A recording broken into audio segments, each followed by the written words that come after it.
ছাত্রছাত্রীরা আজকে আমরা দ্বাদশ শ্রেণীর রসায়নের উচ্চ মাধ্যমিক 2022কে লক্ষ্য করে যে আমরা সাজেশন করেছিলাম আগের দিন পি ব্লক এলিমেন্টের, আজকে আমরা তার দ্বিতীয় পাঠ আলোচনা করব। তো এই পাঠে আমরা দেখব 5 নম্বরের যে প্রশ্নগুলো, তাদের মধ্যে গুরুত্বপূর্ণ কিছু প্রশ্ন যেগুলো বিগত সালেও এসেছে এবং খুবই গুরুত্বপূর্ণ, যেটা তোমাদের পরীক্ষার ক্ষেত্রে। তো সেই রকম প্রশ্ন নিয়েই আমরা ক্লাসটি চালু করছি। তোমরা পুরোটাই দেখবে এবং শেষ পর্যন্ত দেখবে এবং প্রশ্নগুলো দেখে নেবে। তো এখানে প্রথমে যে প্রশ্নটি রয়েছে দেখো, আর্দ্র ক্লোরিন শুষ্ক রঙিন বস্তুকে বিরঞ্জিত করতে পারে কিন্তু শুষ্ক ক্লোরিন পারে না, কেন তা ব্যাখ্যা করো। তোমরা এটা দেখতে পাচ্ছ 2016তে রয়েছে। এবং তার পরবর্তী যে প্রশ্ন রয়েছে, IF7 প্রস্তুত করা যায় কিন্তু BRF7 প্রস্তুত করা যায় না কেন, এটা হচ্ছে রিসেন্ট তোমাদের 19-এ পড়েছে। এবং তার পরবর্তী যে প্রশ্ন রয়েছে, KHF2 লবণটির অস্তিত্ব আছে কিন্তু KHCl2 গঠন হয় না কেন। তো এই তিনটে প্রশ্নই কিন্তু দেখো প্রায় তোমাদের পরীক্ষায়, টেস্ট পরীক্ষায় বা অন্যান্য প্রশ্নপত্রে বা টেস্ট পেপারে দেখবে প্রায় কমন রয়েছে, তাই এই প্রশ্নটি আমরা করে নেব। দেখো উত্তর, দেখো প্রথমে যে উত্তরটি করব, শুষ্ক ক্লোরিন গ্যাস থেকে জাইমান ক্লোরিন বা জাইমান অক্সিজেন উৎপন্ন হয় না। আরও একবার বলছি, শুষ্ক ক্লোরিন গ্যাস থেকে জাইমান ক্লোরিন বা জাইমান অক্সিজেন উৎপন্ন হয় না, কিন্তু আর্দ্র বায়ুতে ক্লোরিন যদি বিয়োজিত হয় তখন কিন্তু জাইমান অক্সিজেন উৎপন্ন হয় এবং যা বিরঞ্জিত করতে আমাদের সাহায্য করবে। ঠিক আছে, তো ক্লোরিন যখন জলের সাথে বিক্রিয়া করবে HOCl এবং HCl উৎপন্ন করে, তো HOCl ভেঙে গিয়ে কিন্তু HCl এবং জাইমান অক্সিজেন উৎপন্ন করে। ঠিক আছে, তো বিক্রিয়াটি সম্পূর্ণ, এখানে ক্লোরিন H2O, সেখান থেকে 2HCl এবং একটি জাইমান অক্সিজেন উৎপন্ন হলো। এই জাইমান অক্সিজেন রঙিন বস্তুর বা রঙিন বস্তুর সাথে যদি বিক্রিয়া করে তাকে কিন্তু বর্ণহীন করে দেয়। বোঝা গেল? তারপরের যে প্রশ্নটি ছিল সেই প্রশ্নের উত্তরটি দেখে নাও, যে তীব্র তড়িৎ ঋণাত্মক ফ্লোরিন এর উপস্থিতিতে আয়োডিন +7 স্তরে জারিত হয়। দেখো এখানে আয়োডিন এবং ফ্লোরিন দুটাই কিন্তু তড়িৎ ঋণাত্মক। ঠিক আছে, তো এদের তড়িৎ ঋণাত্মকতার শ্রেণীতে যদি আমরা দেখি তাহলে দেখব যে ফ্লোরিন সর্বোচ্চ তড়িৎ ঋণাত্মক হয়, আয়োডিনের সবথেকে কম হয়। তো এই তীব্র তড়িৎ ঋণাত্মক ফ্লোরিনের উপস্থিতিতেই আয়োডিন +7 স্তরে জারিত হয় এবং অরবিটাল কনস্ট্রাকশন অর্থাৎ অরবিটের যে সংকোচন, এর ফলে sp3d3 সংকরায়নটা সম্ভব হয়ে যায়। এছাড়াও অর্থাৎ আয়োডিনের আকার বড় হওয়ায় এই ক্ষেত্রে ফ্লোরিন পরমাণুগুলি স্থানজনিত অভাব বা স্টেরিক যে ক্রাউডিংয়ের একটা ব্যাপার ছিল, পজিশনাল স্টেরিক ক্রাউডিং, সেইটা কিন্তু কম পরিমাণ অনুভূত হয়, ফলে IF7 গঠিত হয়। কিন্তু যদি আমরা BRF7 দেখি সেই ক্ষেত্রে ব্রোমিন কিন্তু +7 স্তরে যেতে পারে না, কারণ আয়োডিনের থেকে ব্রোমিনের তড়িৎ ঋণাত্মকতা অনেকটাই বেশি হয়। তাছাড়াও আয়োডিনের তুলনায় ব্রোমিনের হচ্ছে আকার অনেকটাই ছোট। এর পরের যে প্রশ্নটি রয়েছে দেখো, ফ্লোরিন একটি যে প্রশ্নটি ছিল তোমার KHF2 লবণের অস্তিত্ব আছে, KHFCl এর অস্তিত্ব নেই, সেই প্রশ্নটি দেখো। ফ্লোরিন একটি ক্ষুদ্র আকৃতি বিশিষ্ট উচ্চ তড়িৎ ঋণাত্মক একটা মৌল, ফলে ফ্লোরিন মাইনাস আয়ন হাইড্রোজেন বন্ধনে হওয়ার যে প্রবণতা সেটা কিন্তু অনেকটাই বেশি। এই কারণে HF, তরল HF অর্থাৎ লিকুইড HF এর মধ্যে যদি আমরা KF যোগ করি সেই ক্ষেত্রে F মাইনাস আয়ন কিন্তু HF এর সাথে হাইড্রোজেন বন্ধন করে আন্তরাণবিক হাইড্রোজেন বন্ধন দ্বারা HF2 মাইনাস গঠন করে, তাই KHF2 এর লবণের অস্তিত্ব আমরা পাই। ক্লোরিন মৌলের আকৃতি বড় হওয়ার জন্য হাইড্রোজেন বন্ধন গঠনে অক্ষম হয়ে যায়, যার জন্য KHCl2 এর অস্তিত্ব নেই বা অস্তিত্ব হয় না। ঠিক আছে, তো এখানে হাইড্রোজেন বন্ধনটা এইভাবে তোমরা দেখিয়ে দেবে। এরপরে যে প্রশ্নটি রয়েছে দেখো, কি ঘটে সমীকরণ সহ লেখো। এখানে প্রথমে যেটা রয়েছে, কপার পাইরাইটিসকে বায়ুতে উত্তপ্ত করা হলো, উত্তপ্ত গ্যাসকে ব্রোমিন এর জলীয় দ্রবণে চালনা করা হলো। তারপরে যেটা রয়েছে, লাল বর্ণের ব্রোমিন এর জলীয় দ্রবণে H2S গ্যাস চালনা করা হলে দ্রবণটির বর্ণহীন হয়ে যায়। সমিত সমীকরণ সহ পরিবর্তন লিখতে বলেছে এবং এই দুটোই কিন্তু প্রশ্নটি আমাদের সাজেশনের মধ্যে রাখবে।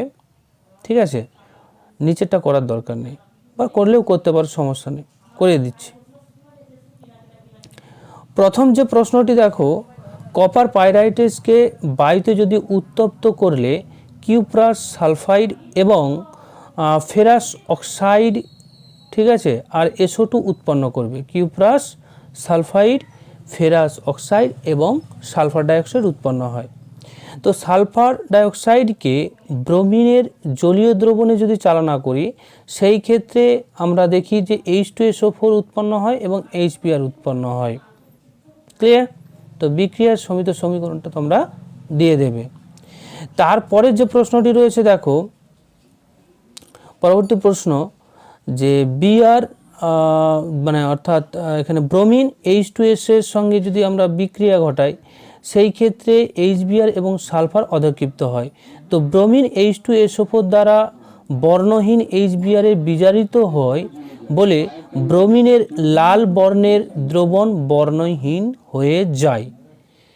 ঠিক আছে, তো এখানে লাল বর্ণটা, ব্রোমিনের যেটা লাল বর্ণ, সেটা কিন্তু বর্ণহীন হয়ে যাচ্ছে, কারণ ব্রোমিন এখানে HBr তৈরি করছে। ক্লিয়ার? তো এই দুটো প্রশ্ন তোমাদের খুবই ইম্পর্টেন্ট। তো শেষেরটা করার দরকার নেই, কারণ শেষেরটা অতটা ইম্পর্টেন্ট না।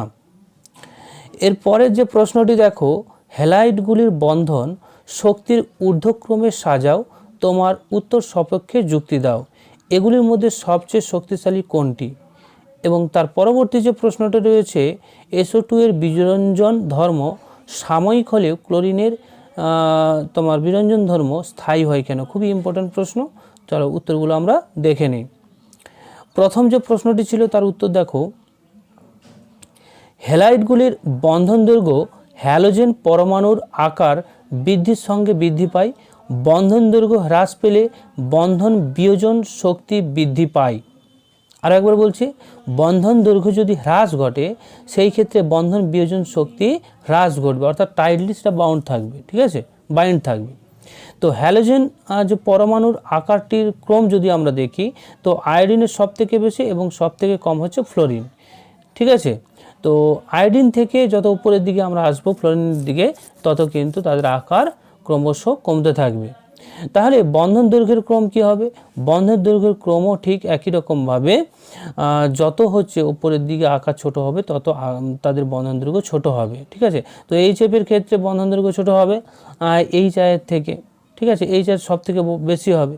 ফলে বন্ধন বিয়োজন শক্তি যদি আমরা দেখি, বা বন্ধন শক্তির ঊর্ধ্বক্রমে যদি আমরা এদেরকে অ্যারেঞ্জ করি, তাহলে এইখানে হয়ে যাবে HF সব থেকে বেশি পরিমাণ শক্তি লাগবে, তারপর HCl, তারপরে HBr, তারপরে HI। ঠিক আছে, তো হ্যালাইডগুলির মধ্যে সবচেয়ে শক্তিশালী হয়ে যাবে HF। এরপরে দেখো, এটা খুবই গুরুত্বপূর্ণ প্রশ্ন, SO2 বিজারণ বিক্রিয়ার মাধ্যমে বিরঞ্জন ঘটানোর ফলে বায়ুতে উপস্থিত অক্সিজেন দ্বারা বিরঞ্জিত বস্তু পুনরায় রঙিন বস্তুতে পরিণত হয়। জিনিসটা কেমন? দেখো, সালফার ডাইঅক্সাইড যখন বিরঞ্জন হবে, ঠিক আছে, বিরঞ্জিত হয়, তখন কিন্তু বিরঞ্জিত হওয়ার পর কিন্তু জাইমান অক্সিজেন হাইড্রোজেন উৎপন্ন করে। ঠিক আছে, তো জাইমান হাইড্রোজেন যেটা উৎপন্ন করলো, তা কিন্তু রঙিন বস্তুকে বর্ণহীন করে দেয়। ঠিক আছে, এবার যদি জলীয় অবস্থায় আবার ফিরে যায় বায়ুতে, তখন কিন্তু সেই জাইমান হাইড্রোজেন কিন্তু বেরিয়ে যাবে, ফলে বর্ণহীন বস্তু পুনরায় কিন্তু রঙিন হয়ে যায়। তাই SO2 এর বিরঞ্জন বিক্রিয়াটি অস্থায়ী হয়ে যাবে। ক্লিয়ার? তারপরেরটা দেখো, ক্লোরিনের বিজারণ বিক্রিয়ার সাহায্যে বিরঞ্জন ঘটায়, ফলে বিরঞ্জিত বস্তু পুনরায় জারিত হতে পারে না। কারণ এই ক্ষেত্রে জায়মান অক্সিজেন উৎপন্ন হয়, জায়মান অক্সিজেন রঙিন বস্তুর সাথে বিক্রিয়া করে বর্ণহীন করে দেয়।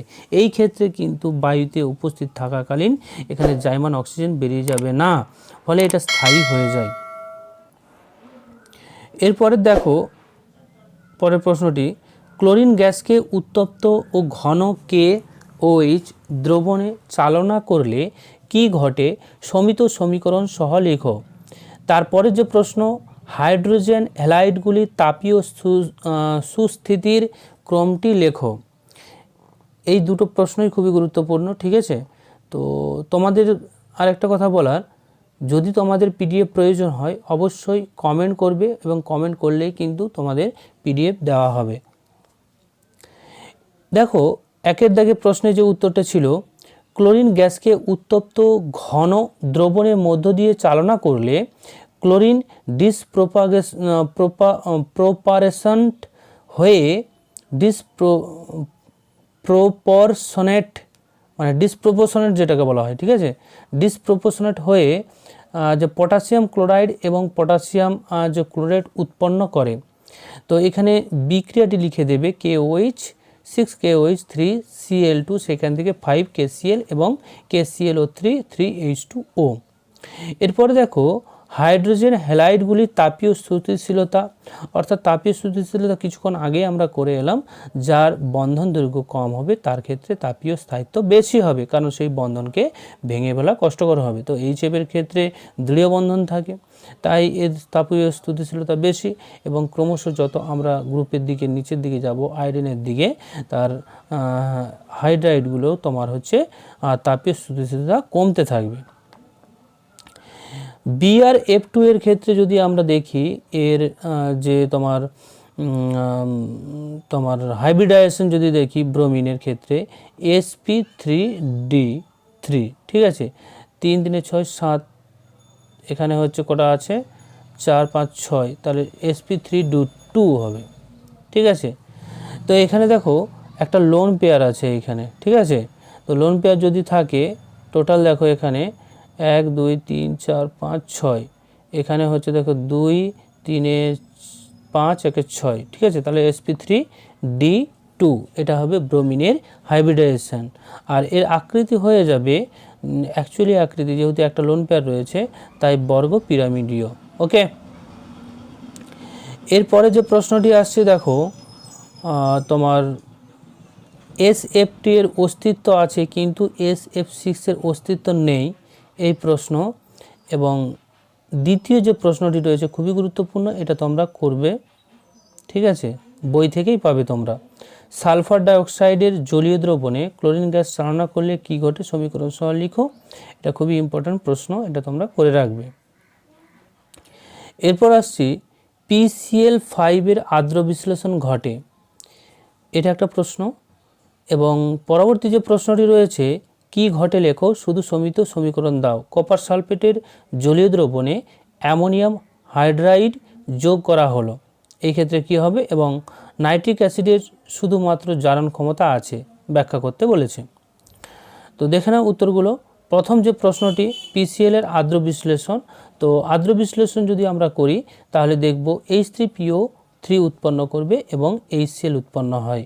তো PCl3 যৌগে P পরমাণুর তড়িৎ ঋণাত্মকতা ক্লোরিনের থেকে বেশি হওয়ায় জলের অক্সিজেন পরমাণু ফসফরাসকে আক্রমণ করবে। এরপরে দেখো কপার সালফেটের জলীয় দ্রবণে অ্যামোনিয়াম হাইড্রোক্সাইড যোগ করলে কি হবে।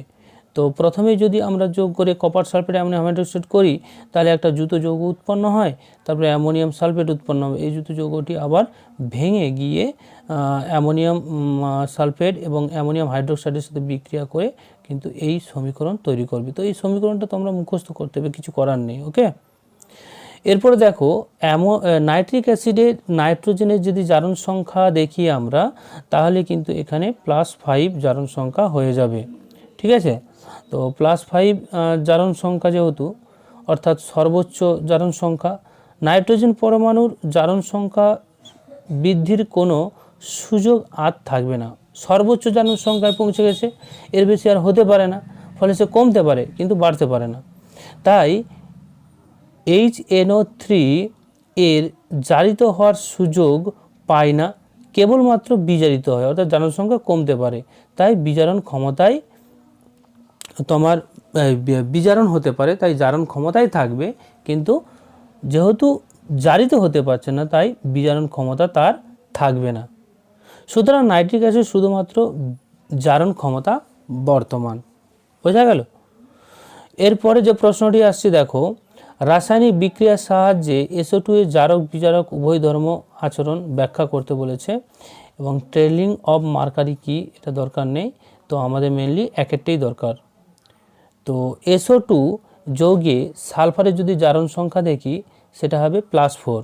সাধারণত সালফার সর্বাধিক জারণ সংখ্যা হচ্ছে 6 এবং সর্বনিম্ন হয় -2। ফলে দেখো 4 অবস্থান করেছে, +4 অর্থাৎ +6 হতে পারে, আবার -2ও হতে পারে। তাহলে এই মতো অবস্থায় এদের জারণ বিজারণ দুটাই হতে পারে। তো সালফার +4 জারিত হয়ে +6 উৎপন্ন হতে পারে, আবার সালফার 4 বিজারিত হয়ে সালফার -2 পরিণত হতে পারে। তাই দুই ধর্ম বর্তমান, তাই দুটো ধর্মের একটা করে উদাহরণ দিয়ে দিবে, জারণ ধর্মের উদাহরণ এবং বিজারণ ধর্মের উদাহরণ।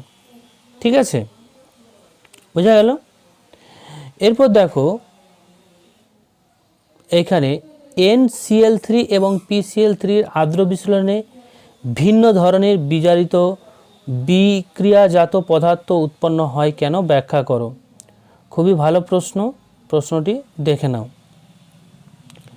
দেখো NCl3 যৌগে নাইট্রোজেন পরমাণুর তুলনায় ক্লোরিন পরমাণু বেশি তড়িৎ ঋণাত্মক হয়, ইলেকট্রোনেগেটিভ হয়, এবং ক্লোরিন পরমাণুতে ফাঁকা ডি উপকক্ষ বর্তমান থাকে, তাই জলের অক্সিজেন পরমাণু ক্লোরিনকে আক্রমণ করবে।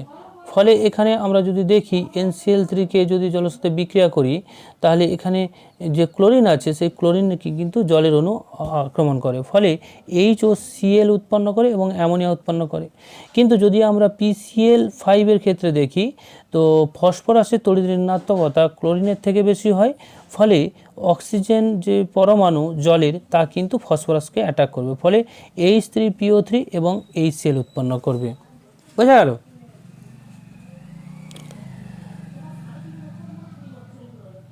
এরপর আসছি নেসলার বিকারক কি, এটি কি কাজে ব্যবহৃত হয়। তারপরে যেটা রয়েছে অ্যামোনিয়াম অনুঘটকজনিত জারণ দ্বারা নাইট্রিক অ্যাসিড উৎপাদনের শর্তসহ রাসায়নিক সমীকরণ লিখো। নাইট্রোজেন ঘটিত দুটি সারের নাম লিখো। তো প্রথম প্রশ্নের উত্তর, পটাশিয়াম মার্কিউরিক অক্সাইড K2HgI2 এর ক্ষারীয় দ্রবণকে আমরা কি বলবো, নেসলার বিকারক। ঠিক আছে, নেসলার বিকারকের সাহায্যে বায়ু বা জলে উপস্থিত খুব সামান্য পরিমাণ অ্যামোনিয়াকে আমরা শনাক্তকরণ করতে পারি। তাই অ্যামোনিয়া শনাক্তকরণের ক্ষেত্রে আমরা কিন্তু পটাশিয়াম মার্কিউরাস আয়োডাইড অর্থাৎ নেসলার বিকারক আমরা ক্ষারীয় দ্রবণ ব্যবহার করব। তো একটা তোমরা উদাহরণ দিয়ে দিবে অ্যামোনিয়া এবং ক্ষারীয় যে অবস্থায়, ঠিক আছে, বাদামি বর্ণ উৎপন্ন করবে এবং আয়োডাইড অফ মিলন বোয়েস উৎপন্ন করে। তো নেসলার বিকারক অ্যামোনিয়া গ্যাস চালনা করলে আয়োডিনের বাদামি বর্ণের একটা অধক্ষেপ পড়ে। ঠিক আছে, তো এই সমীকরণগুলো একটু তোমাদের মুখস্থ রাখতে হবে, কিছু করার নেই। ঠিক আছে, পরবর্তী যে প্রশ্নটি ছিল, এই পদ্ধতি হলো অসওয়াল্ড পদ্ধতি, যার সাহায্যে শিল্পক্ষেত্রে নাইট্রিক অ্যাসিড উৎপন্ন করা হয়। ঠিক আছে, তো পদ্ধতি প্রথম ধাপে অসওয়াল্ড পদ্ধতি যেটা হয়, তারপর দ্বিতীয় পদ্ধতি, তৃতীয় পদ্ধতি, এটা তোমরা অবশ্যই পেয়ে যাবে তোমাদের বইতে। নতুন করে আর কিছু বলার নেই এখানে, শুধু রিঅ্যাকশনগুলো একটু মনে রাখতে হবে। নাইট্রোজেন ঘটিত দুটি সার হলো ইউরিয়া এবং নাইট্রোলিম। ওকে, এরপরে আসছি, ব্যাখ্যা করো এখানে নাইট্রোজেন অপেক্ষা ফসফরাসের ক্যাটিনেশন প্রবণতা বেশি কেন। তারপরে যে এটা প্রশ্ন রয়েছে N2O5 এর গঠন, এটা খুব ইম্পর্টেন্ট না। তারপরে যে তৃতীয় যেটা রয়েছে, উত্তপ্ত ক্যালসিয়াম কার্বাইডের ওপর দিয়ে নাইট্রোজেন গ্যাস প্রবাহিত করার পর উৎপন্ন পদার্থের আর্দ্র বিশ্লেষণ করলে কি ঘটে, সমীকরণ সহ লিখো। তো প্রথমেই যে প্রশ্নটি রয়েছে, নাইট্রোজেন পরমাণু যে ফসফরাস পরমাণু অপেক্ষা আকারে ছোট হওয়ায় দুটি পরমাণুতে উপস্থিত যে নিঃসঙ্গ ইলেকট্রন জোড়গুলির মধ্যে তীব্র বিকর্ষণ বল কাজ করে, ফলে নাইট্রোজেন নাইট্রোজেন সিগমা বন্ধনটি PP সিগমা বন্ধনের তুলনায় দুর্বল হয়ে যায়। এই কারণে নাইট্রোজেন অপেক্ষা ফসফরাসের ক্যাটিনেশন প্রবণতাটা বেশি হবে। ঠিক আছে, তারপরে যে প্রশ্নটি রয়েছিল দেখো, উত্তপ্ত ক্যালসিয়াম কার্বাইডের উপর দিয়ে নাইট্রোজেন গ্যাস চালনা করলে ক্যালসিয়াম সায়ানামাইড এবং কার্বনের একটি মিশ্রণ তৈরি হয়, যাকে আমরা নাইট্রোলিম বলি। তো যে ক্যালসিয়াম কার্বনেট নাইট্রোজেন বিক্রিয়া করে নাইট্রোলিম ক্যালসিয়াম CaNCN উৎপন্ন করবে, ক্যালসিয়াম সায়ানামাইড এবং কার্বনের একটা মিশ্রণ, যেটাকে আমরা নাইট্রোলিম বলবো। উত্তপ্ত ক্যালসিয়াম সায়ানামাইডকে যদি আমরা আর্দ্র বিশ্লেষণ করি তাহলে ইউরিয়া এবং ক্যালসিয়াম কার্বনেট উৎপন্ন হয়। এই ছিল আমাদের আজকের ক্লাস। আশা করি তোমাদের ক্লাসটি ভালো লেগেছে। পরবর্তী দিনে আমরা কোন চ্যাপ্টারটা সাজেশন করলে তোমাদের ভালো হয় সেটা অবশ্যই জানাবে কমেন্ট বক্সে। ওকে, থ্যাংক ইউ।